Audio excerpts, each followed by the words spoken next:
Hi, everyone. My name is Justin Haley. I'm the Communications Advisor for PEG&L, the Professional Engineers and Geoscientists of Newfoundland Labrador. Thanks for joining me today. Just to give you a quick overview on who PEG&L is, we are the regulator of engineering and geoscience in Newfoundland and Labrador. So for any of you who are already a PEng or PGO or are aspiring to be one, if you were to be licensed in Newfoundland and Labrador, we would be the regulator that would determine licensure for you. Of course, each of you have the same in your province or territory, and we will bring up regulation a little later in terms of our topic, which is why I wanted to kind of give you a little overview on what we do. Of course, today's session is on diversity and inclusion. Of course, when you signed up for the session, you saw it was References 101, and there's good reason for that. This is an introductory session in terms of not only content, but to how diversity and inclusion matter to engineering and geoscience. When we developed the course last year, it was initially for our members. So our members, of course, there's an increasing amount of diversity and inclusion topics and professional development that are out there. But our members felt like there was a gap in terms of the basics. A lot of these things were probably a little more advanced. So some of our members felt that that information will be helpful. And other members gave us some feedback regarding the fact that while there is a lot out there in diversity and inclusion, and of course a lot in relation to diversity and inclusion in STEM, people did feel like when it came to engineering and geoscience, they kind of wanted a few more examples of how that was important in these professions. So our goal today is to help inform you on the fundamental concepts of diversity and inclusion, or D&I, and then of course, as I mentioned, how those apply and matter to the professions of engineering and geoscience and in our lives in general. For today's session, we've also added a bit more on what that means for you as an individual member and how that pertains to how you are licensed and what your licensure means and how diversity and inclusion is important to that. So we added that in for today's session. This module, as I mentioned, was developed as an introductory session for our members. And so there may be terms and concepts that you're already aware of or which you're familiar. Our hope is that even if you do find these ideas and concepts already familiar, that you then gain a larger understanding of how they relate to your work or your education and how it matters to being a professional. Throughout the course, you may see that we reference a survey. We conducted a survey amongst our members in 2019 to gain a better understanding of some of the issues they might face in relation to diversity and inclusion. So we do reference that survey throughout, so you may find some data to be interesting in regards to that. So I wanted to give you that note up front. Okay, so first we'll go over some key concepts and definitions relating to D&I. We will then further discuss how D&I are important to both professional regulators like PEG&L and the one you may be licensed with, as well as the professions, and how practitioners like you can best handle D&I considerations in your work and day-to-day lives. We will be reviewing some issues faced by diversity communities and discuss both the importance of engaging in behavior that fosters diversity and inclusion and the positive effects that D&I can have on employment and business goals. So we'll start with some key concepts and definitions. The best place for us to begin is to explore the phrase diversity and inclusion and what those mean. Diversity refers to the personal traits of ours, be they physical, mental, cultural, or otherwise, that help us identify who we are. Commonly, when we talk about diversity, it includes traits that are often identifiable, referenced, or acknowledged in our day-to-day lives regularly, such as gender, race, age, religion, and sexual orientation. However, there are other aspects of who we are that showcase our diversity, such as socioeconomic status, marital status, the language we speak, our physical abilities, and geography. So where we live, where we're from, and the kind of area we live in, be it urban, suburban, or rural. All of these contribute to our collective diversity. It's the who and what of the equation. Inclusion, on the other hand, is the act of ensuring that people with varying personal traits are involved, listened to, and otherwise acknowledged in a group, community, or initiative. Inclusion is meant to ensure that a multitude of thoughts and feelings which relate to the varying diversities we have, are represented and acknowledged. Inclusion is the when, where, and how of the equation. It is the method by which we collectively seek to increase representation of a varying number of diversity traits. Two terms that often come up in relation to diversity and inclusion are equality and equity. They are often looked at as being the same, and while they may seem similar, there is a key difference between equality and equity that is important when talking about increasing inclusion in the world. Equality is treating everyone the same, regardless of circumstance. It is applying the same policy, procedures, or solution to everyone in the same manner. An example of equality is the right to vote. If all adults have the right to vote, they are being treated equally. You may remember learning about how women did not always have the right to vote. Women who canvassed for the right to vote, known as the suffragette movement, were asked to being treated equally to men. Equity is a step beyond equality in that equity strives to acknowledge that we all have different needs, often based on our diverse elements that make us who we are, and therefore we all have a different lived experience. Achieving true equity means acknowledging how our differences may affect our experiences and needs, and working to accommodate and recognizing them.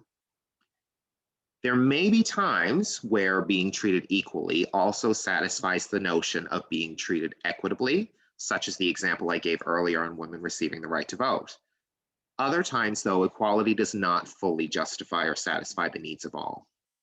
An example of this that may be known to you as engineers is building codes, and this especially in relation to persons with disabilities. If these codes were created only on a premise of treating everyone equally, then everyone would have the same entrances, access points, and washroom facilities, regardless of their physical abilities. In treating everyone equitably, we acknowledge that some people require different means in which to access public spaces. So building codes often require accessible ramps, elevators, and specific fixtures for persons with disabilities. So what are some of the issues that people who are part of a minority community face? And how do we identify and handle those issues relating to D&I within the workforce? In this section, we will review the following concepts: harassment and bullying, discrimination, privilege, and unconscious bias. We will also touch on how these issues can manifest themselves in our day-to-day lives, such as in our workplace. First, we'll start with harassment and bullying. Harassment refers to behaviors and actions, be they physical or verbal, that offend, humiliate, or otherwise harm an individual. Harassment can be intended or unintended. This could include unwanted touching, inappropriate use of language, gestures, and other similar actions. Bullying is a specific form of harassment where the intent or the unintentional result is to intimidate another individual. Bullying can include name-calling, belittling or openly shaming individuals, physical attacks, or other similar actions. While harassment and bullying do not need to be related to D&I to occur, it can often be a reason that people experience them. Members of minority communities are reportedly more likely to experience harassment and bullying. For example, in 2016, Statistics Canada released a report that said within a span of the previous 12 months, about 20% of Canadian females had experienced bullying or harassment in their workplace, while only 13% of males said the same thing. Of course, earlier I mentioned our own Paganel survey, so when we surveyed our members, we found that 44% of women reported experiencing or witnessing harassment in their workplace, while only 27% of male respondents said the same thing. Next, we move on to discrimination. Discrimination means to be denied a right, benefit, or opportunity because of a diversity or social trait. Like harassment, discrimination can be unintentional. Real-world examples of discrimination include paying females less than their male counterparts for the same work, denying service to someone based on their sexual orientation, or not hiring an individual after learning they had been pardoned from a crime. The Canadian Human Rights Act protects individuals from discrimination by outlining the potential types one might experience, while enabling and maintaining a commission that handles complaints for discriminatory acts. Going back to our surveys of members, the statistics on discrimination between genders were similar to those of harassment and bullying. 42.5% of females and less than 25% of males said that they had either witnessed, experienced, or both witnessed and experienced discrimination at their current or most recent job. As you can see, the gap was quite large, once again, between these two genders. Next, we move on to unconscious bias.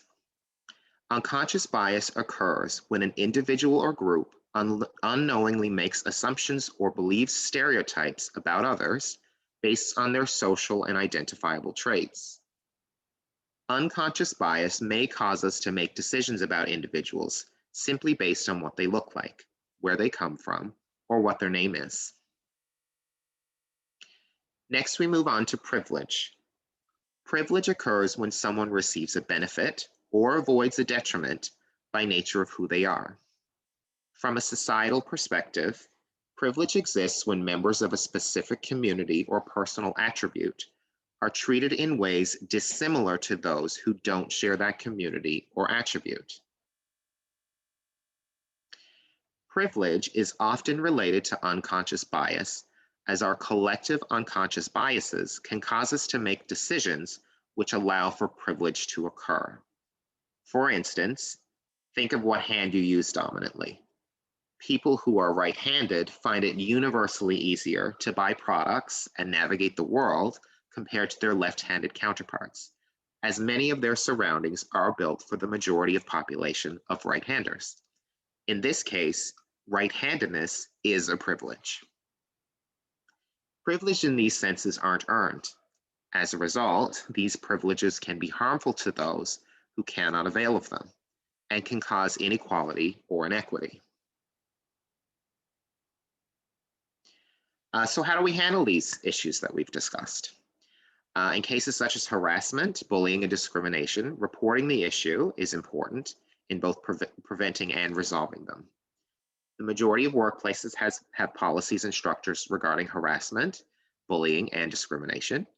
In addition, some forms of harassment and bullying contravene the criminal code and can be reported to authorities or to governmental bodies such as the Canadian Human Rights Commission, as mentioned earlier.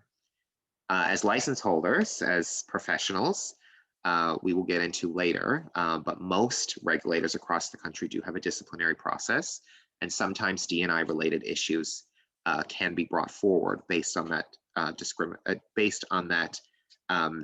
policy. So I will touch on that a little later, of course, but of course, as you ascribe to a code of ethics, and of course, as you have, the public has an ability to bring forward a case to the disciplinary panel in your province or territory based on your actions. So we'll discuss a little bit more on how that relates to D&I later in the presentation. Next, we can encourage the people around us simply by being an ally. Some ways we can do this are if you notice someone who is consistently getting talked over in a meeting, you can speak up to ensure that they're being heard. If you notice someone is making fun of another, such as making fun of their accent, you can speak up. Or of course, if you hear an inappropriate joke, you can also speak up. This is a great way to catch discrimination or bullying in the moment and really helps ensure that safer spaces are created for all. The next step is education. All the issues we've noted above are less likely to occur if we educate ourselves on the inequalities and inequities of their space. And of course, understanding the experience of those who are different than us is also important. There are many books, podcasts, webinars, and online resources that exist that can be used to better educate ourselves. Even consuming fictional media by individuals from varying backgrounds can also help provide us a broader view on the difference we face based on the people we are. Actively listening to individuals who are comfortable sharing their stories and experiences can help remove implicit bias and help us to understand privilege in a greater way. Next, why is D&I important to the professions of engineering and geoscience? In this section, we will discuss several topics, including the work, of course, that you and your fellow practitioners are doing, the issues that can arise when D&I are not considered in the work that you're doing, and the general benefits of D&I considerations in the workplace and society. So, of course, engineers and geoscientists, your work is everywhere. You're responsible for building the world around you, quite literally. The infrastructure that we see, the resources that we have, the consumer goods market, telecommunications, so much of our daily lives are touched by engineering and geoscience. This is why it's so important to recognize how considering a multitude of opinions and people is important to the world around you. You have a huge impact on the world. Literally everyone is affected by the work that you're doing. Since you're so important to the world, it follows that you should consider the needs of everyone as much as possible, not only so that your work is universally beneficial, but also to ensure the practitioners doing the work are fully knowledgeable on how to best approach their practice. One way this matters is accessibility. One example we considered earlier in the presentation was that persons of disabilities need to be able to properly access and navigate buildings. Of course, those are built into the code, but you have to be very mindful of those codes, of course, when you're working on any projects that require them. Engineers of other disciplines may also have to consider accessibility in your designs. Think of software development. If you think of someone who's hard of hearing, that may require a certain user technologies that have a speech option in place of text. A software engineer could be involved in instances where this accessibility consideration needs to be met. So ensuring that you have multiple vantage points will help you worry about those things in advance instead of having to fix them later on. Next, of course, is equity. We touched on some examples of equity earlier, but what would equity look like in terms of engineering and geoscience considerations? One example that comes up quite often in these fields is public washrooms. If you've ever been to a public space, you'll often see that women are faced with long lines to access public washroom facilities that others may not have to. So often those lines are attributed to the women in the lines and not necessarily the facilities themselves. Washrooms in any space are part of the design of that space. And as engineers are often involved in the design of buildings, you have an opportunity to help ensure women have sufficient accessible facilities while minimizing the likelihood of longer than reasonable wait times.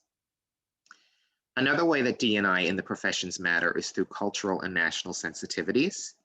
One way we have definitely seen this for engineering and geoscience practitioners is respecting the parameters that projects require when using indigenous lands. Finding a respectful, mutual, beneficial solution is important to recognizing and understanding sovereignty and heritage. This has become a key component to successfully navigating the steps of a successful project. Excuse me. So what are some issues? What are some examples of issues when engineers and geoscientists or people in general don't consider diversity and inclusion? How does failing to be inclusive of a wide variety of individuals manifest itself? We'll start this section by talking about the safety of employees. So many engineering and geoscience workplaces, rightfully, have a safety focus for their employees. There's often dangerous work involved relating to and the professions. So ensuring employee safety is a key priority. One example of how not considering diversity and inclusion in safety decisions is personal protective equipment, or PPE. I'm sure many of you have seen work sites that require standard PPE. This could include a vest, a hard hat, perhaps protective eyewear. Sometimes you have to wear gloves, of course, steel-toed boots. If in specific roles, you could also have to wear things that are specific to the job. So respiratory equipment might be necessary. Fall arrest harnesses might be necessary. Often, PPE is ordered for an array of men's sizes, but not for anyone else. Excuse me. If PPE is ill-fitting, It can lead to a host of issues, including the PPE not working for the intended purpose. It can cause unintended safety issues, such as a more difficult time using tools or walking on site. It could even lead to jokes or embarrassment for the people wearing them if it's much too large. In 2019, a study was done by a UK union labor prospect. It was reported that just 29% of female employees reported that PPE was designed for women. As a result, failing to include women in PPE considerations leads to inequality in the workplace and puts women at a greater risk.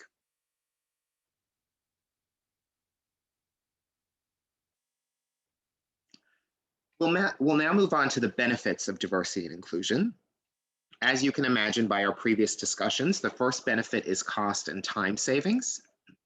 Doing work right the first time is always more desirable than having to make changes based on new information. Diverse teams that are included in decision-making and idea generation help to avoid missing those opportunities and potential roadblocks. It is increasingly apparent, excuse me, that a company that is looking to maximize profits benefits tremendously from diversity and inclusion efforts. The management and consulting firm McKinsey & Company has studied the effects of diversity and inclusion on business and has found that as diversity increases, so too does profitability. In a study performed in 2019, they found that companies who ranked in the top quarter for gender diversity on their executive teams were 25% more likely to have higher than average profits compared to their industry median. This metric was up from 21% in 2017 and 15% in 2014.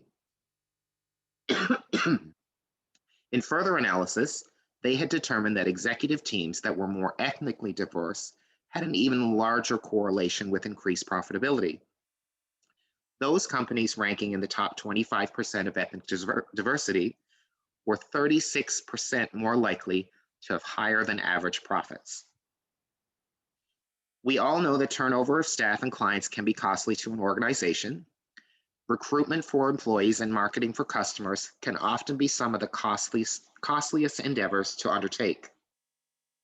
Building a culture of diversity and inclusion not only makes it easier to maintain existing staff and clients, but it could also lead to an easier time recruiting them both in the first place. Deloitte has found that about 80% of organizations say that fostering a sense of belonging in the workplace is very important to their success, while ZipRecruiter has found that over 86% of job seekers cite workplace diversity as an important factor in finding a job.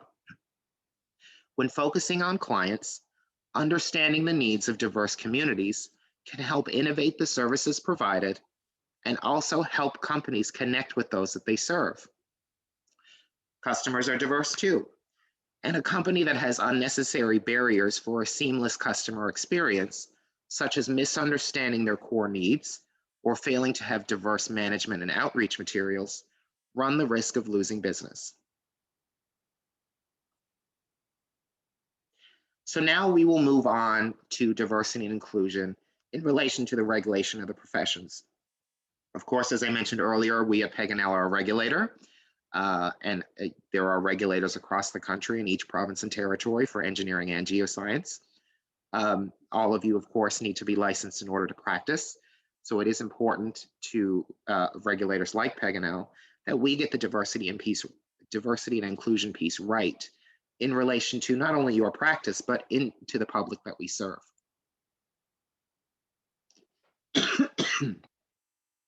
So firstly, members, such as yourself, most of the regulators, if not all of them, have a code of ethics. So Paganel and other regulators administer acts on behalf of the government, their respective provincial or territorial government.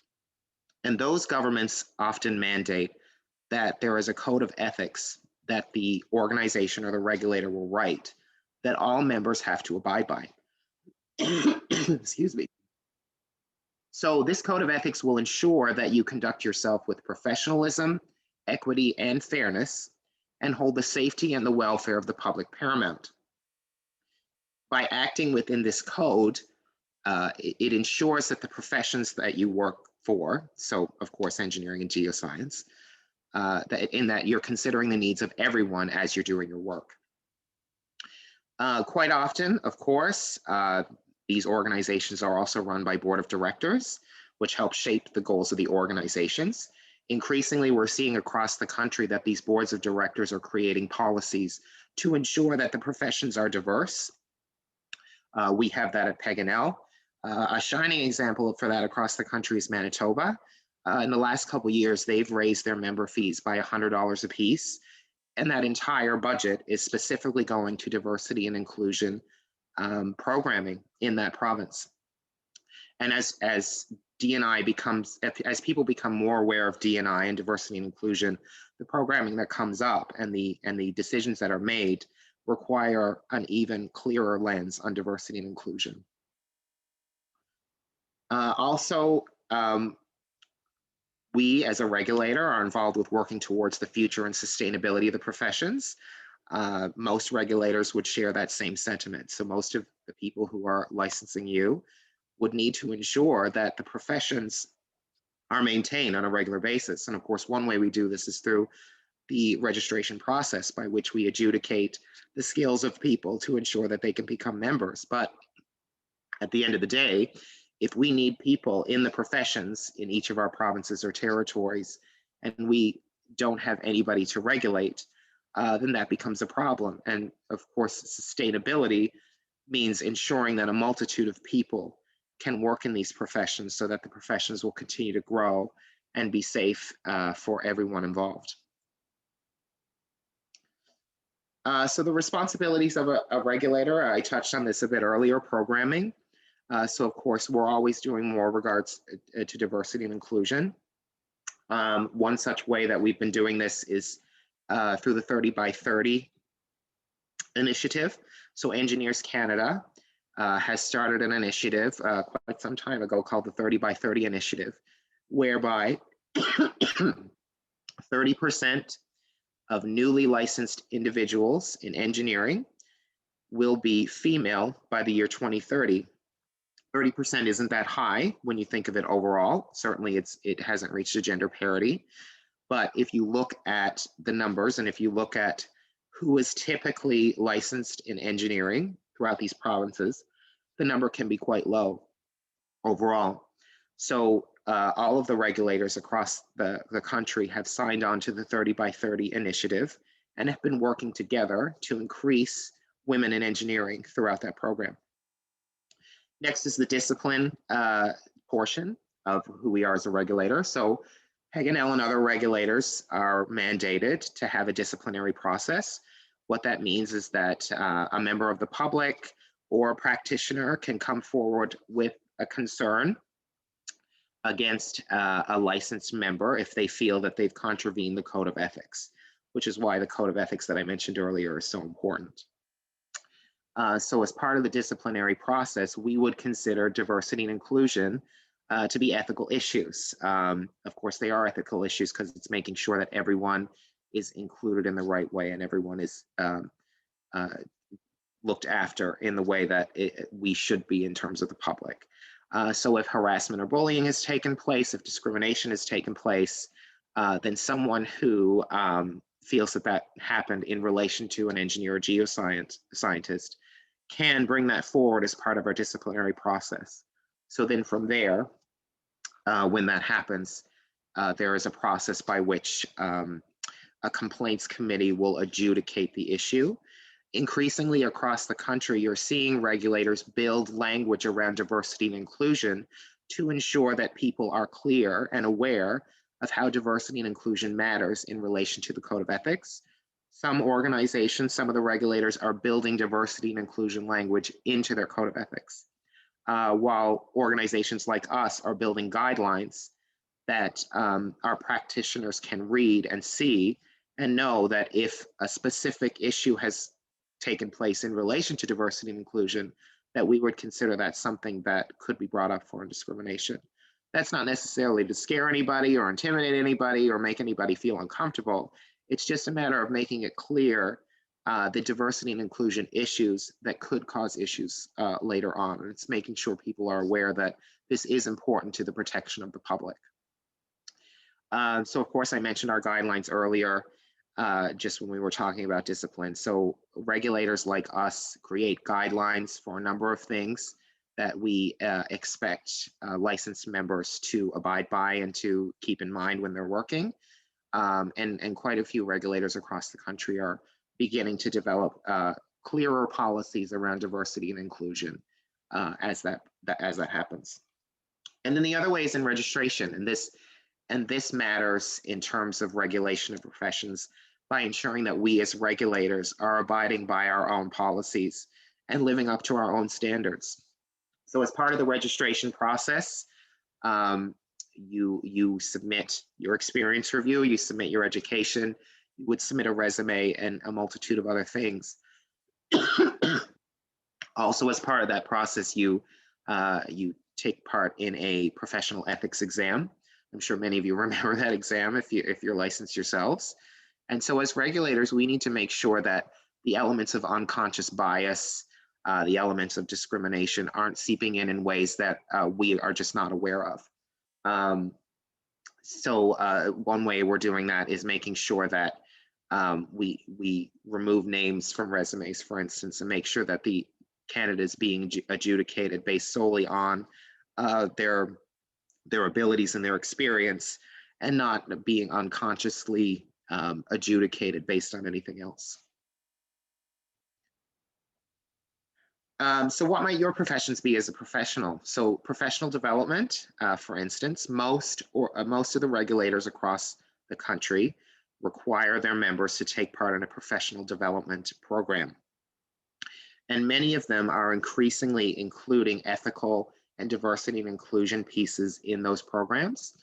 So I know at Paganel recently, a couple of years ago, we included an ethical component in our professional development program, which all of our members have to abide by.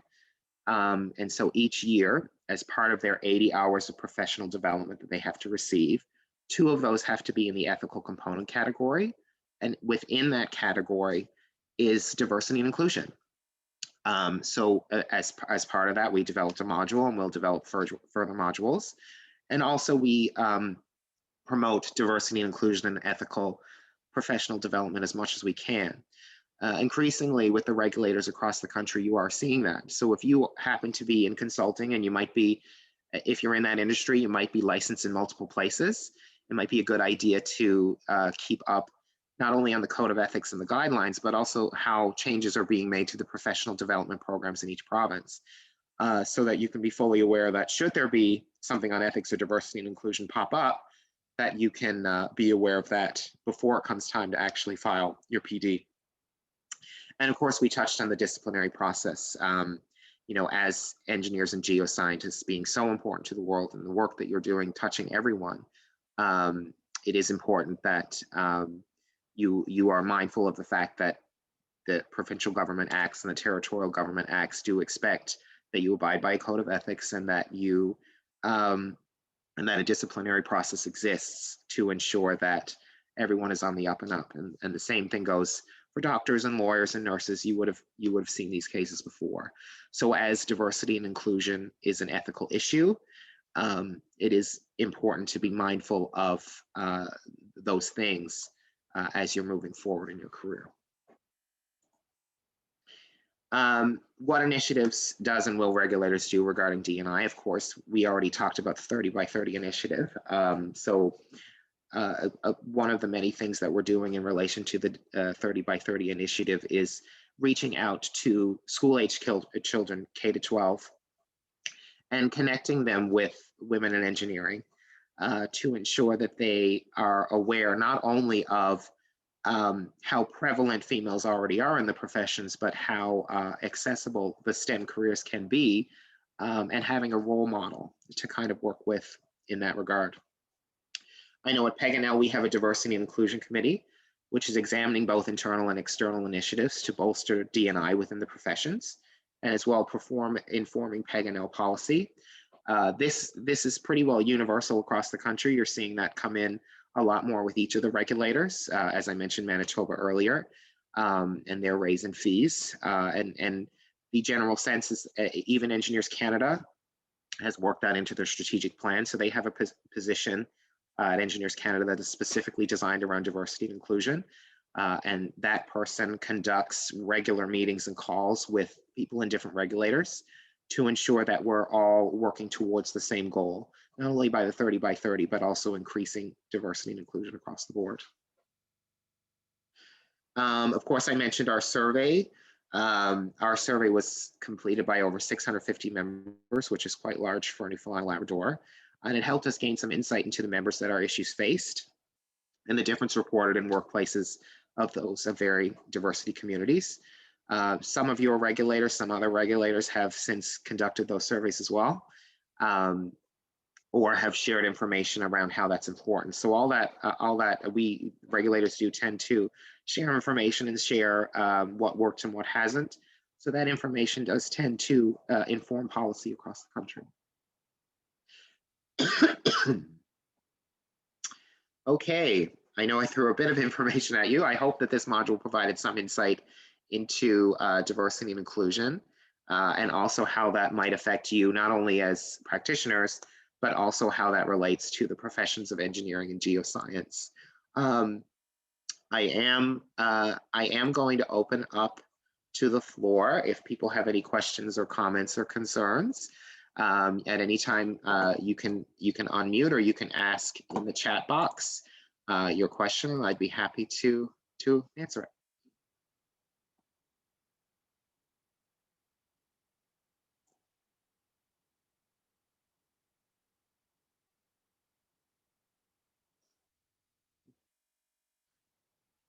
Okay. Okay. Oh, great. That's a good one.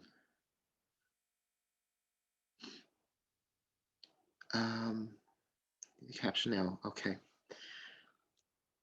Right, that's a good one, and I'm glad someone brought up. I noticed that the caption came up during the meeting. I'm glad someone brought that up in terms of accessibility. A very good point on that. I'm sorry that I didn't catch that myself. And as you see, we're all constantly learning, and I'm glad to know that not only that is available, but that we could handle it right in the meeting. So this is one of those examples, as I was talking about earlier, as a software engineer, where you may have to be mindful of those things as they come up to ensure that they are properly integrated into these systems. So I'm glad that brought out. I'm glad that you brought up and learning together. Yes, that's a very good point. That's how we have to do it. You definitely have to learn together in these spheres. That's a good point around inclusion. Learning together is important because that's how we all talk to each other. That's how we learn from each other. It's only when we have these open and honest communications and invite a multitude of voices to the table that we can properly ensure that all of those vantage points are getting noticed. To Dr. Enoch, that's a very good point. The 30% is generally a tipping point for a social change. As even now, even in 2020, we see that math and STEM careers are still very much promoted to boys in a way that they're not promoted to girls and other genders, and it's very good to have that critical mass in order to ensure that people can see it in their everyday lives and that they know someone who is that and can promote that to the future generations. It's very important to include those voices, and as we mentioned, we were one thing that Newfoundland and I know many other organizations have done across the country in the regulation side is make sure that their members are front and center and talking about the work that they're doing and saying, okay, I am a woman in engineering and here's all the cool stuff that I'm doing. And so having that person, and the same goes for people in different races, the same goes for any number of people with disabilities. It's showing people that there is a path for them and there is a place for them, and that there is so many opportunities in these professions is the way that move forward. So that's a wonderful, wonderful point. A question from Lauren: what advice would you give to a person to help recognize their own personal biases? This is a great question. So one way that I've done that recently is Harvard has an online kind of test that deals specifically with implicit bias. So I won't go too far into it because I don't want to prime you, because if I prime you, you might be able to cheat the system a little bit. But essentially what it does is it provides statements and it provides pictures and it asks you to quickly identify between those statements and pictures what is good and what is bad. It does so on a time limit to make sure that your answers are quick. And so I learned about some of my own implicit biases in that. Apparently I am biased against Americans a little bit. Apparently I'm biased against men in ways that I'm not biased against women. And so that was really interesting for me to find out that in terms of a real-time, real-world studied example. So I would suggest that if that's something you're into, to go find that. Another point about recognizing your own personal biases, I think it's important to listen. And this goes for all measures of diversity and inclusion, but I think it's important to listen to the people that you're talking to, the people in the room, whether that be in work, whether that be in your social life, your family life, out in the ether. I think our first reaction as people is to get our backs up and to be defensive and to say, well, I'm not like that. And so I think being able to listen and being able to recognize when someone is talking to you that they have something that they need to say and that they something that you're hoping to listen. I think that not only goes to ensuring that you're being mindful of what you say and do in the future, but also giving you a lens to something that you might just not have thought of. I think it's easy to, intent doesn't change effect.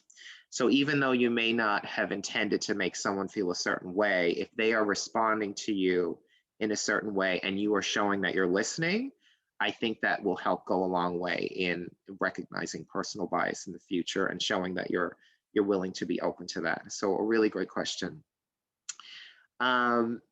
Nasser, I noticed you had your camera on. Thanks. I'm glad I got to see you. I see you have a question here, and if you have more, please bring them up. Are there any upcoming events on this topic with more example cases on EDI and engineering? What I would suggest that you do wherever you are licensed.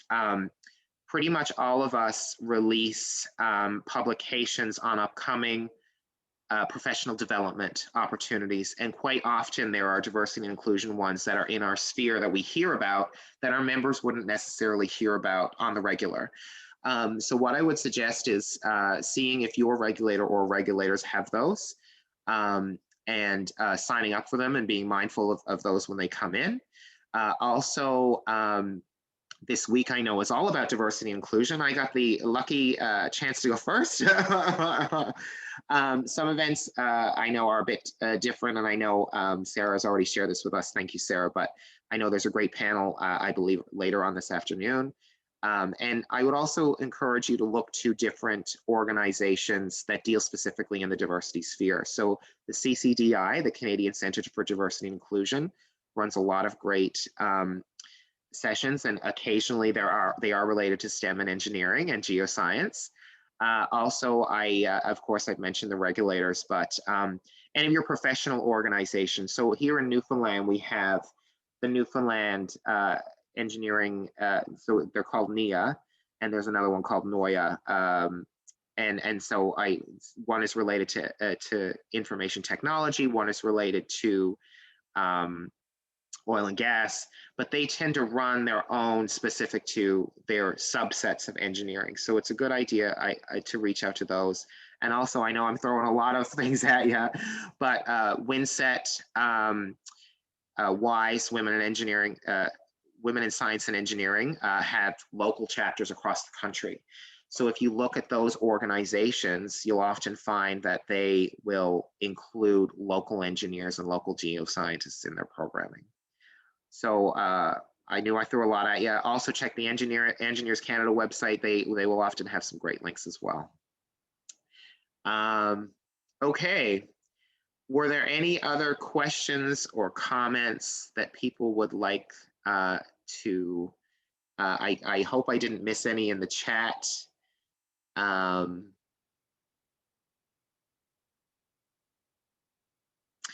Thank you, Nasser. I'm glad to see that there's a growing interest in these topics, and I really encourage everyone to look for more topics. And before we go, there is a poll. Sarah from NEM Ontario has a poll that she's launching right now. Before you go, please please respond to the poll. Also, if any of you have any other questions or comments, my personal email address is jhaley, JHALEY @paganel.ca. Please feel free to reach out. I'm always up for a discussion or a question or a comment, and I would really love your feedback.